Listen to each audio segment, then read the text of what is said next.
Fate by Carolyn Wells, 1862 to 1942. Two shall be born the whole world wide apart, and speak in different tongues, and pay their debts in different kinds of coin, and give no heed each to the other's being, and not know that each might suit the other to a T, if they were but correctly introduced. And these unconsciously shall bend their steps, escaping Spaniards and defying war, unerringly towards the same trysting-place, albeit they know it not, until at last they enter the same door, and suddenly they meet, and ere they've seen each other's faces, they fall into each other's arms upon the Broadway cable car. And this is fate. Okay, this poem is by Carolyn Wells. Okay, she was born in New Jersey, south of New York, and she was known as a writer and a poet. When she first started writing, for the first 10 years, she mostly just wrote poetry and children's stories and comedy. But then she got into writing mysteries and detective mysteries, whodunits, who did the murder. And she's most famous for that. She was very prolific in that. So what's this poem about? Well, this poem is about fate, as the title says.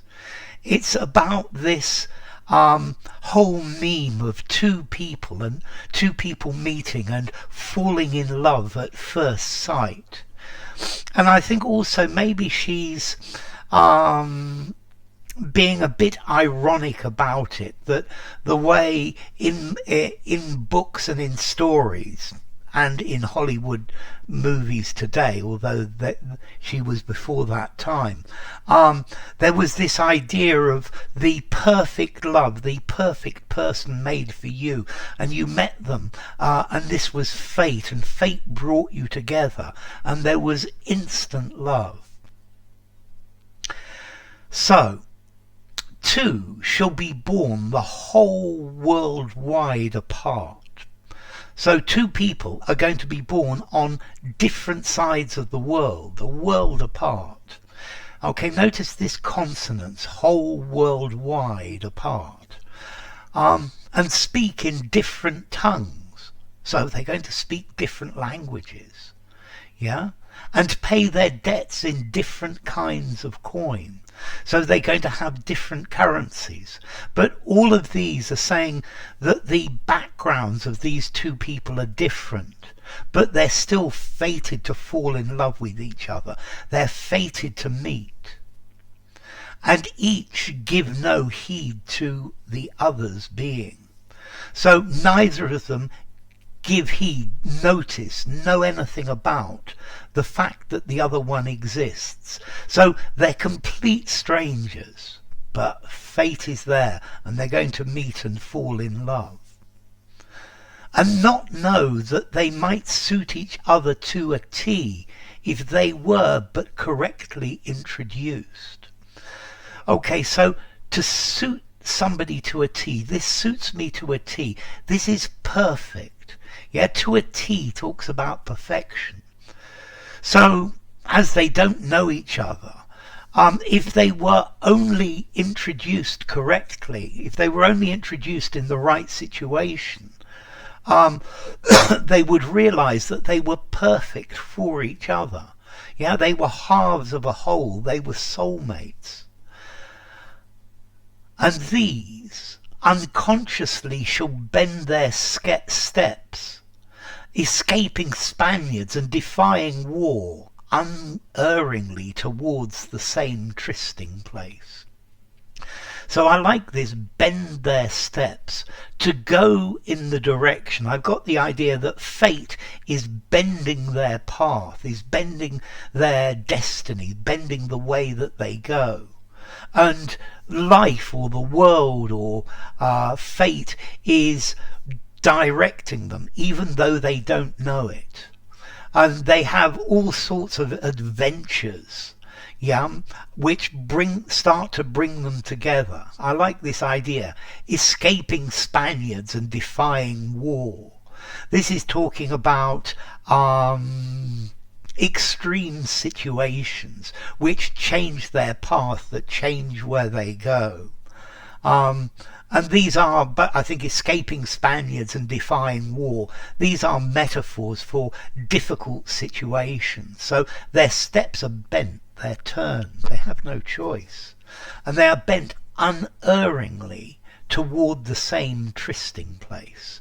So unerringly is without mistake, going directly for something, going in the direction of it. To err, to make mistakes. So unerringly, unfalteringly, going directly towards the same trysting place. So a tryst is a meeting. Normally it's a where you meet your lover in a secret place. So the trysting place, here it's telling us they're going to fall in love. A tryst. A meeting with the person you love, your secret lover. So fate is directing them towards the place where they're going to meet and fall in love, the place of love. Albeit they know it not. Albeit, however, they don't know that the fates are driving them towards this, the escape from the Spaniards and defying war. This is all directing them towards this place where they fall in love, but they don't know it. Until at last they enter the same door.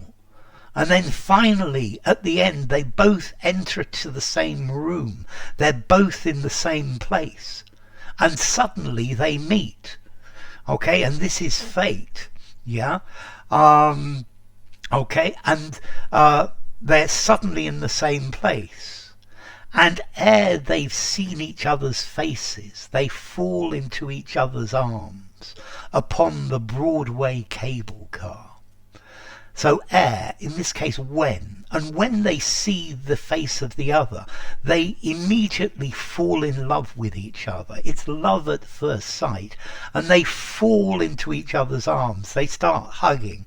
I can hear the romantic music now as they're running towards each other. Heathcliff, Heathcliff, Cathy, Cathy, upon the Broadway cable car. So let's see, if you're going to write one of these stories where there is this perfect world and there is this perfect love, then yes, they are fated to meet on a cable car in Broadway in the middle of New York. And I think here she's being ironic or cynical about this true love story where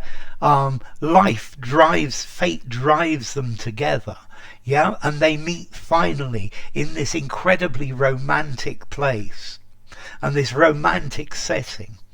But well, this is an old concept, but it's not the reality, and this is fate.